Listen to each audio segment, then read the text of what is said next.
Assalamualaikum warahmatullahi wabarakatuh. Apa kabar anak-anak hebat? Bagaimana kabar kalian hari ini? Semoga kalian semua selalu dalam keadaan sehat dan selalu semangat dalam mengikuti pembelajaran. Bertemu kembali bersama Pak Andre. Pada kesempatan kali ini kita akan belajar tema 1, selamatkan makhluk hidup, subtema 3, ayo selamatkan hewan dan tumbuhan. Muatan pelajaran bahasa Indonesia tentang bagaimana cara menyajikan simpulan berdasarkan hasil wawancara. Yuk sama-sama kita pelajari.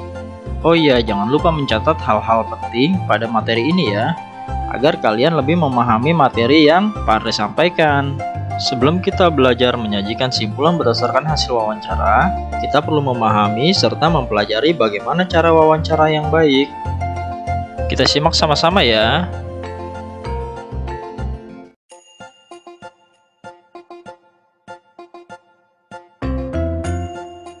Wawancara merupakan kegiatan tanya jawab yang dilakukan oleh dua orang atau lebih untuk mendapatkan sebuah informasi.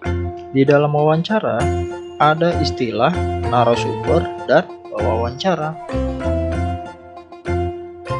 Narasumber adalah orang yang diwawancarai atau orang yang dimintai keterangan untuk diambil informasinya. Wawancara adalah orang yang melakukan wawancara. Sebelum kalian melakukan wawancara terhadap narasumber, kalian perlu memperhatikan sikap. Misalnya, menggunakan bahasa baku, menggunakan pertanyaan singkat dan mudah dipahami, jangan menyela pembicaraan, dan yang paling penting kalian harus bersikap santun. Dalam melakukan wawancara, narasumber yang dipilih harus sesuai dengan bidang keahliannya ya. Misalnya, jika kalian ingin mendapatkan informasi tentang pendidikan, maka narasumber yang dapat ditemui adalah kepala sekolah atau guru. Jika kalian ingin mendapatkan informasi tentang cara bercocok tanam, maka narasumber yang dapat ditemui adalah petani.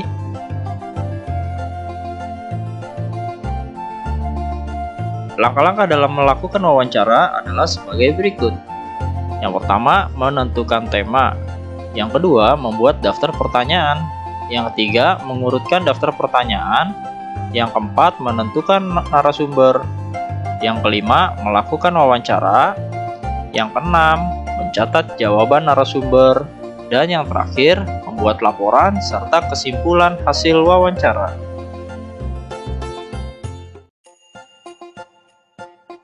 Cara membuat pertanyaan untuk wawancara, kita dapat menggunakan rumus 5W tambah 1H. 5W yaitu yang pertama what atau apa, where di mana, when kapan, who siapa, why mengapa, tambah 1H yaitu how bagaimana.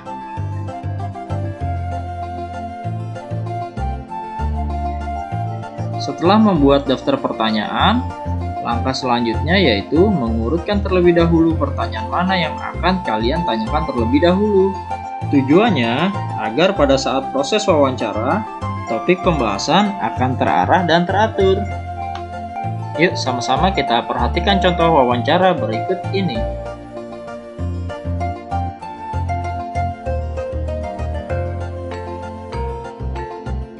Assalamualaikum. Waalaikumsalam. Selamat pagi Pak. Perkenalkan, namaku Mario, siswa kelas 6 SD. Maksud dan tujuanku datang ke sini yaitu ingin melakukan wawancara kepada Bapak perihal budidaya tanaman hias. Apa Bapak berkenan untuk diwawancarai? Ya, silahkan dengan senang hati. Tanaman hias apa yang sedang Bapak budidayakan? Saya sedang membudidayakan tanaman hias bunga mawar. Di mana Bapak membudidayakan tanaman hias? Saya membudidayakan bunga mawar di kebun belakang rumah saya. Siapa yang membantu Anda dalam membudidayakan tanaman hias? Saya memiliki 2 orang pegawai yang membantu saya dalam membudidaya tanaman hias bunga mawar. Mengapa Anda memilih bunga mawar untuk dibudidayakan? Karena bunga mawar memiliki nilai jual yang tinggi dan juga cocok tumbuh di daerah ini. Kapan waktu yang tepat untuk memanen bunga mawar ini? Waktu yang tepat untuk panen bunga mawar yaitu ketika bunga mawar masih kuncup, sehingga bunga mawar dapat bertahan lebih lama jika disimpan di tempat yang cukup air dan suhu ruangan yang baik. Bagaimana cara Anda memasarkan bunga mawar ini? Biasanya saya menjual bunga mawar ini di pasar bunga dan ada juga yang saya jual melalui online atau melalui internet. Terima kasih atas waktunya, Pak. Wassalamualaikum. Setelah kita menyimak contoh wawancara tersebut, selanjutnya kita membuat laporan hasil wawancara dan membuat simpulan hasil wawancara. Berikut contohnya. Berikut ini adalah contoh format laporan hasil wawancara.